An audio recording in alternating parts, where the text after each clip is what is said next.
That's out of your control. What is in your control is how you look after yourself, how you sleep, what you eat. I went through a period in my Tottenham career where I was lacking confidence. I was shot to pieces, and it was the worst time ever because I had a lot of pressure on my shoulders. I was the next best thing.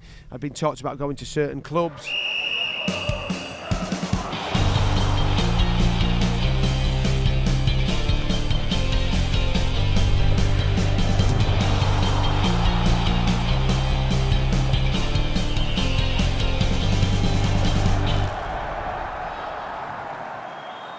Hey guys, welcome back to the So Close, So Far podcast. I'm not joined by Ben and Josh today because they're on vacation, but hey, we're on vacation too. We're out here at Jumeirah Beach Hotel, and I'm joined with a special guest. We got Michael Dawson with us. Michael, good to be here.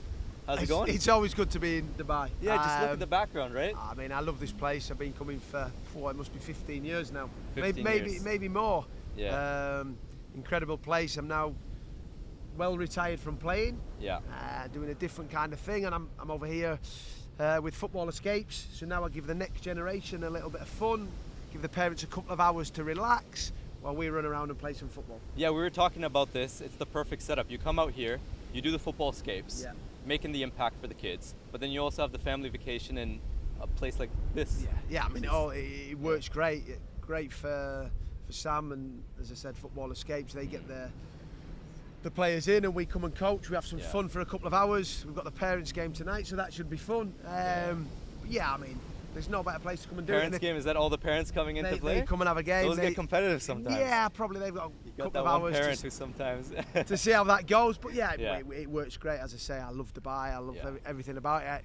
Maybe one day I'd love to move out here for to try it that way. It's an incredible place. You've got everything you need, the safety with the kids, the weather.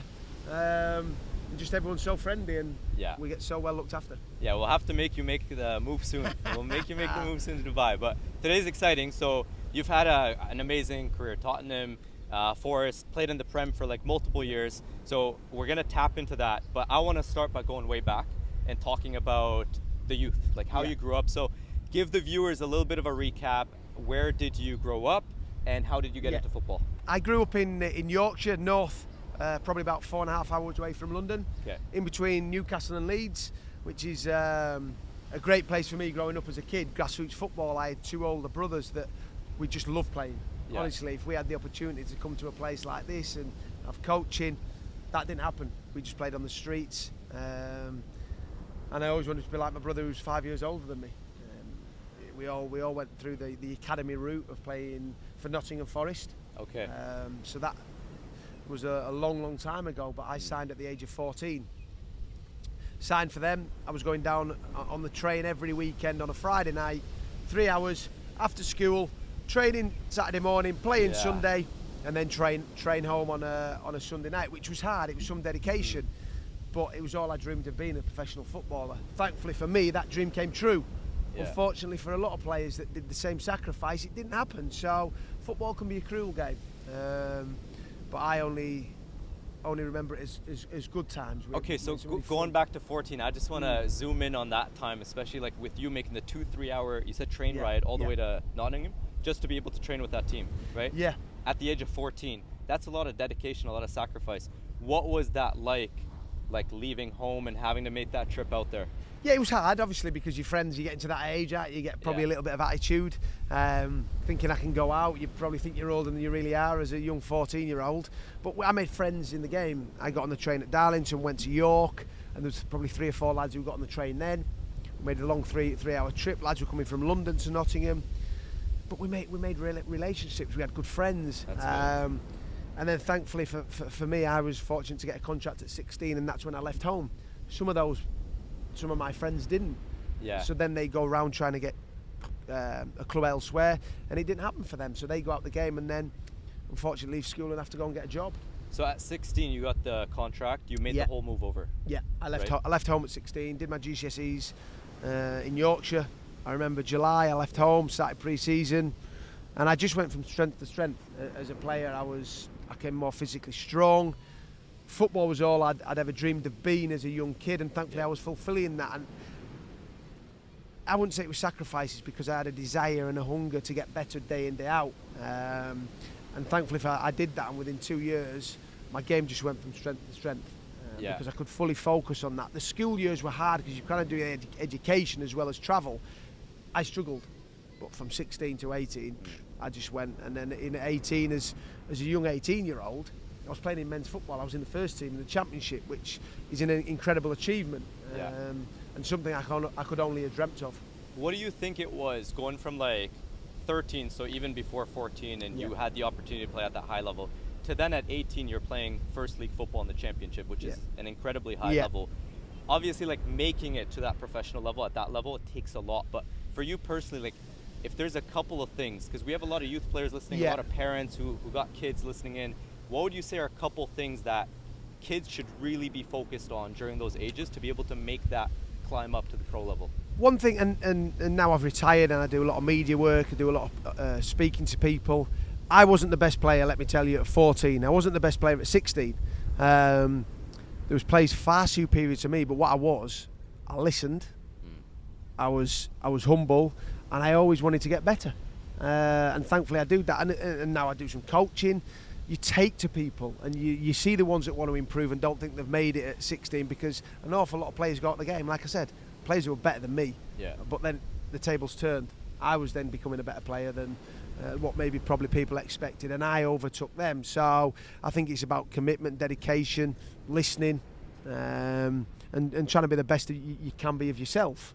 And that's something I did. Like I said, I trained hard every day. I left nothing on the off the pitch. I just did everything to the best of my ability. If you have that mindset of, like, every single day, every single week, you want to learn and you want to improve. Because like you said, everybody, like, they're youth. You kind of, like, you're born into a certain city, into a certain family. You might have access to certain resources and not. So certain players, up until 14, 15, they might be a bit more talented. But if you're willing to be the player who goes out there and puts in the extra work every single day, every single week, that compound effect over weeks and months and years, that really adds up. 100%. And I look back to my younger days where I grew up. You know, I had a great upbringing from my mum and dad, and they never put any pressure on me to be a professional footballer or anything like that. They let me stand on my own 2 feet, and it was hard because, as I said, I was one of 3 brothers. So dropping my oldest brother at football, dropping my middle brother, myself, it can be hard as a parent. And I'm a parent of 2 now, and I know how hard it is. The kids are probably a little bit more fortunate. We didn't have the finances just to be able to do this. I came from a normal background, as you would say, playing football on the streets.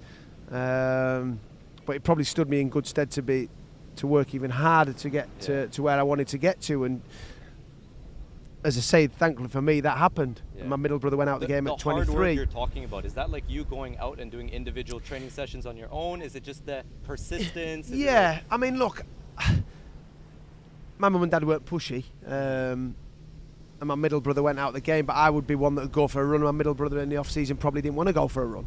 So you then have to do all these kind of things to say, well, that's a sacrifice. There's times when you think, I don't want to go for a run, I don't want to do that, but you have to, because if I don't go for a run and you go for a run, that means you're getting a head start on me. So you're going to be better and fitter than what I am, and all these kind of things. And this just isn't in football neither, by the way. I say this in a normal way of life. I say it to my boy, do everything to the best of your ability. Sometimes your ability might not be good enough, but you've got no regrets. The amount of people I see when I go around people and I made it, and I have friends who didn't, they say, I could have done this, I could have done that. Well, you never. And why is that? Maybe, yes, people are unfortunate, you have injury, that can be the worst. I had friends who went out the game with injury. That's out of your control. What is in your control is how you look after yourself, how you sleep, what you eat. All these commitments, you can decide your future. Injury you can't, unfortunately, and that can be taken out of your hand. If you focus in on the controllable factors and you truly max those out over a long period of time, you're bound to keep climbing up the ladders. And you said something really interesting, which was you would go out for the run when you didn't feel like it. See, I think like a lot of people listening, it's when we're motivated, it's easy to get the gym workout in. It's easy to get to the football field. When you're in a team setting, it's easy to train. But the days where, like, you wake up and motivation is low, are you going to be the guy who still goes out and puts in the extra work? And I think that compounded over time, that's what makes the difference. And I had that as a player at times. Don't let me tell you, when you play for 20 years, it's not all smooth sailing. I can guarantee I went through a period in my Tottenham career where I was lacking confidence. I I was shot to pieces. I was half the person, not just as a player, but as a person. Confidence was really low, self-esteem, all these kind of things. But you have to overcome them. A manager tried to sell me. I didn't play for 3 months. How do you react? And I still pass it on to a player. We all have different opinions about different players. One as personalities, one as a performance. But what you can affect is your performance. Yeah. And I did that. I didn't speak to the manager for a long period. But I have respect for my teammates, and I crossed that white line, and I trained every single day. And like I said, I didn't speak to the manager, Yeah. but I did train hard. Yeah. 3 months later, I remember getting in the team, winning the first 2 games that I played in November. I played all the games to the end of the season. I got a new contract, and that is my biggest advice to any kid, any adult.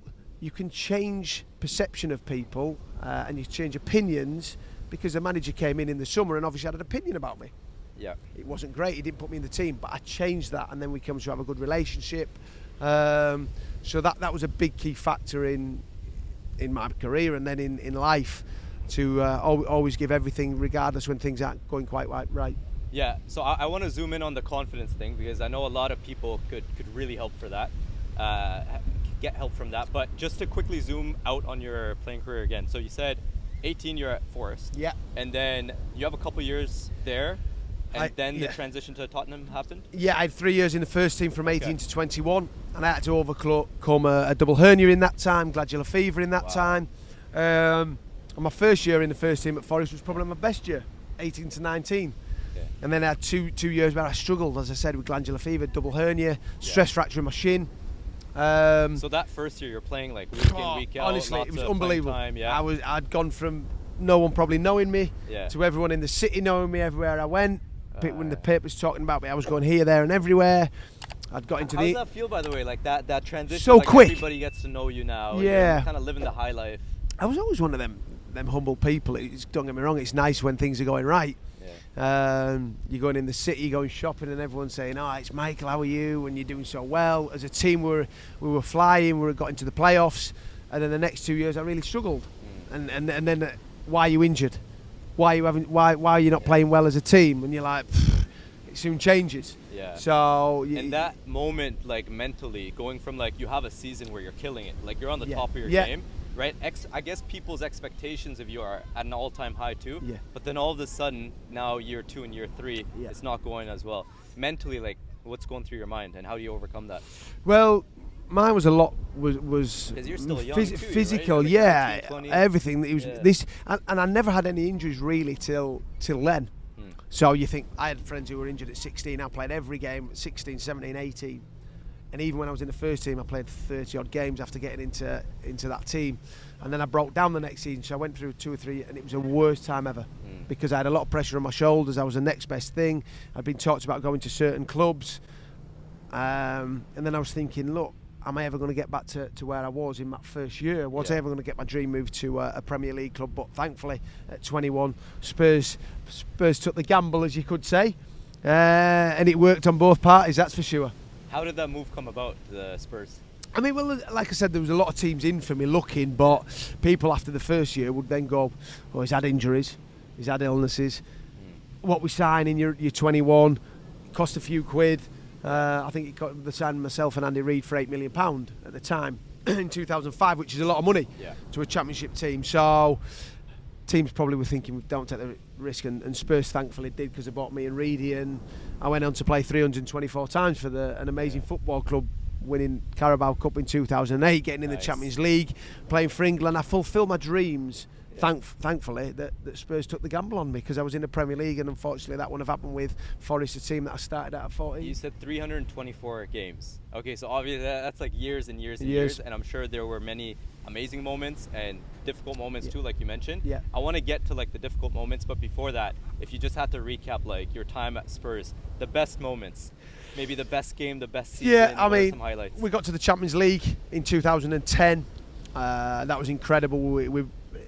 And then so we get to the Champions League. We then go to Real Madrid, playing at the Bernabeu, 80,000+ there. That was an incredible. We got beat 4-0, but it was an experience in the latter stage. You beating AC Milan that year that no one really gave us a chance to beat, and I believe that was the making of Gareth Bale against Inter Milan. I mean, he scored 4 goals. It was the game, yeah. That it was game bizarre. crazy. I know he scored 3 goals. Sorry, he got a hat trick in the second half. It was phenomenal. I believe that was a making him. I go back to 2008. Last time Spurs obviously won a trophy, which is hard to take. So, I mean, there was so many special moments in a Spurs shirt, and as I say, I look back now with fond memories for sure. Yeah, and then if we go to the flip side, you mentioned there were a couple times where confidence was low, you weren't being selected. Give us like maybe one setback, one difficult moment. When a manager came in, and a new manager in the summer, I'd played a lot of games, and then all of a sudden I was going to they tried to sell me.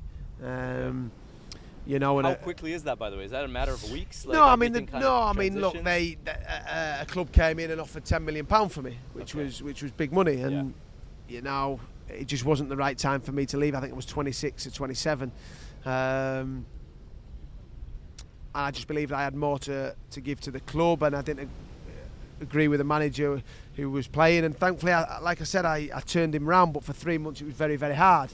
That probably had an impact on my decision at 30 when I did leave the football club, because I couldn't go back. When I was 26, I still had a long career, hopefully. Right. At 30, you come into the latter stages of your career. And when I went to Hull, they offered me a 4-year contract. That tends not to happen at 30. All these things played into that, but that was certainly a hard time, but I think it stood me in good stead for the rest of my career. And then at 30, Hull City? Yeah, I left, and Hull were in the Premier League at the time. My wife was pregnant with Louis, a chance to move back north, and it just seemed to fit the bill. I thought Hull were going to be in the Premier League for longer than what we were. They stayed up the season before I signed in 14-15, and then we got relegated, so it was an absolutely disaster for me. You make the jump to go to a Premier League club another year. Yes, it was a lower club, of course it was, and that's no disrespect to Hull. Spurs are a top 6 team every single year, even on the bad years, want to be a top 4. Hull were going to be fighting for survival, but I believe the players we signed, they would be able to do that, and we underachieved. 12 months later, after getting relegated, we got promoted, so it was a great feeling to do that. Yeah, I'm curious, like, you're in your 30s. Does hunger die down, like, towards the later stage of your career? Because you've played at Tottenham, you've played in the Champions League, you played Real Madrid. Obviously, that's kind of like the top of the top, right? So once you start getting to that later stage, did your hunger die down? A yes or no? And if you feel like it did, what did you do to kind of keep it going? Do you know what? I think that the turning point for me was when my kids were born. When was this? When I went to Hull. You know, the transition. Louis, who's now 8, stood here listening to me chat about this. I mean, that was a change, and that's probably why I had kids a little bit later, because I was selfish. I was with my wife from the age of 18, but we had kids late because I wanted to fulfil my dreams as a footballer. I'm a hands-on dad, and when I went to Hull, I'd be up in the middle of the night, and all these kind of things play into the factor of probably why we had kids a little bit later than we wanted them. And it was then football did come second, I suppose. And don't get me wrong, when you cross that white line, everything goes out the window. You have 90 minutes to win the football match. That's it. That is my aim focus. But I think there was a few times when he maybe wasn't well, and you know, that did affect my performances. It did, because my main thought was I was Louis, and then Sienna came along, and all these kind of things. It does play an impact. So football, I suppose, does come second to you then, because your kids, and that was just how I sort of came to be. And not that I didn't give 110% to being a footballer, because it's given me the lifestyle I've got now. It's given me the life that the kids have got and we have. So football has been everything to me. It's still football. Louis loves it. We're here playing football. We're having a game tonight with the parents. Of course, I want to win the football. I want to win then as well. So that doesn't change the hunger to be as good as you can be. But for me, when kids came along, it just came a little bit different too early on in my footballing career. That makes sense. Yeah, I've heard that's a big shift when the family comes into play. And then the last part is going back to Nottingham Forest, right? Yeah, I mean, I couldn't have asked for a better way to go out as a footballer. Apart, you know, I went back to where I was going to. I was followed Forest from the age of 8. I was watching them, and then sign at 14, leave home, and leave. And then to be back where it all started was a great way to go out. And I signed a 2-year contract, thinking, would I get a third? Thankfully, I did. It started really well, and then I ruptured my hamstring, and then COVID came along, and my last year was really hard. There was no fans at football, and let me tell you, fans in football are everything. This is COVID? The COVID came in Okay. 2020, so then fans 2020, right? stopped going. How was that playing with like no atmosphere, nothing? That took a lot of hunger away from me. Yeah, okay. I mean, grassroots football, you turn up, you always dream of turning up to stadiums with 30, 40, 50, 60,000 people there, yeah. and you become a performer. Yeah. We're now not performing to anyone. And it just took a little bit away from me. I just got that nervous. I was always nervous whenever I was playing. When I was a young kid to then 36, 37 when I retired, I still had that nervous inside because Before a game, I don't want to right? let my mates down, my teammates. I want Yeah. to win. My family, the fans, the club, everything played into it. And I just lost that little bit of hunger. And at the end, my time came. A new manager came into Forest, and I wasn't involved. And it was a hard way to go out. But I have no regrets from the whole career. I had setbacks, I had disappointments. But would I changed anything? No. I think because that's what loved makes it. the football journey so special too, right? Is the roller coaster. And I always say, like, the more ups and the downs you actually have, the more fulfilling the Yeah. process becomes. Because if you're just going on a roller coaster and it's a little bit of ups and downs, there's nothing special. Look at Marcus Rashford. I mean, Yeah. I love him as a player, but I love what he's overcome. And only he knows the problem he was having last year. I now do the punditry, so we look into it and go, well, he's not performing well. He's not performing well. Why? We don't actually know these things. You don't know what's going on in people's personal lives. Yeah. Kids, family, you actually don't know. All we know as pundits is we watch them You just see on the an football, afternoon right? and go, Yeah. well, they're not playing very well. Why? There's sometimes a reason behind that. So great that you see him coming back, but that mental side of everything in life, not just sport, is certainly something that makes you tick. Okay, so I'm curious. You start at Forest, you end at Forest. That's a really cool way to kind of finish off the career. If you could go back to your 16-year-old self at Forest and give a piece of advice that you learned from the 15 plus years of now having played at the highest level, what would that be? Is there something you wish you knew? No. When you no? No, honestly, no. Because I've said I wasn't the best player. Yeah. And I pass on to people when I speak. You can only be yourself. Like, some people are not as lively as what I'm, not as talkative, some people are quiet. But you get the best out of what you've been given in life. Yeah. And that's what I would say. Be the best of yourself. Just be the best of yourself. And like I say, we're not all Cristiano Ronaldos, we're not all Harry Kanes, Yeah. we're not all Messis. But what we can be the best of ourselves and try and get the best out of your ability, what you've been given. I like that. Quickly want to highlight in on the England appearance, right? Playing national team, like what does that feel like? How was that? It's an honour. I mean, look, I only got 4 caps, but I'm proud of those 4 caps. I went Yeah. to a World Cup in 2010 South Africa when Rio Ferdinand got injured. I mean, I was blessed with centre-halves in my position at that time and that era. I mean, you look at John Terry, you look at Rio Ferdinand, you look at Levy Best King. of the best. You look Yeah. at Sol Campbell at that time. Sol was coming a little bit older. But yeah, there was so many players. Jamie Carragher ahead of me. So I had it hard, I mean. But thankfully, I got 4 caps, and I'm so Yeah. proud to say I played for my country that I love. Yeah. That's like the top of the top, right? Yeah, it was. Yeah, of course. That was, Yeah. and I was thinking I was in 32 squads. Someone told me. Mm. So to be in 32 squads and only get 4 caps. Yeah. I mean, even to come on in some of the other games would have been nice for 30 seconds because you get caps for whether you play 30 Yeah. minutes, 30 seconds. It's still a cap. So I was sub an awful lot, but I only got on the pitch 4 times. But I'm still proud to have. I've done it 4 times. Different angle from someone who's like played Prem highest level. Yeah. We've already talked about like you have to train hard, you have to have the persistence, the dedication, all that. How important has having a good football network been for you?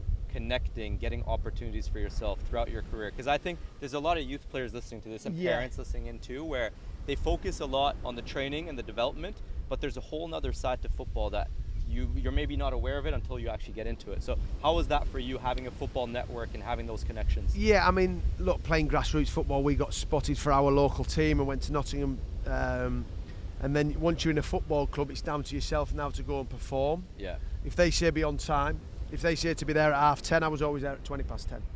I was always on time. I always had respect. I always listened. And when I take my boy Louis to any place, the first thing they say is manners, polite. And then when you cross the white line, then you can get in. If you have to kick the opposition, you kick the opposition. That's just how it is. Yeah.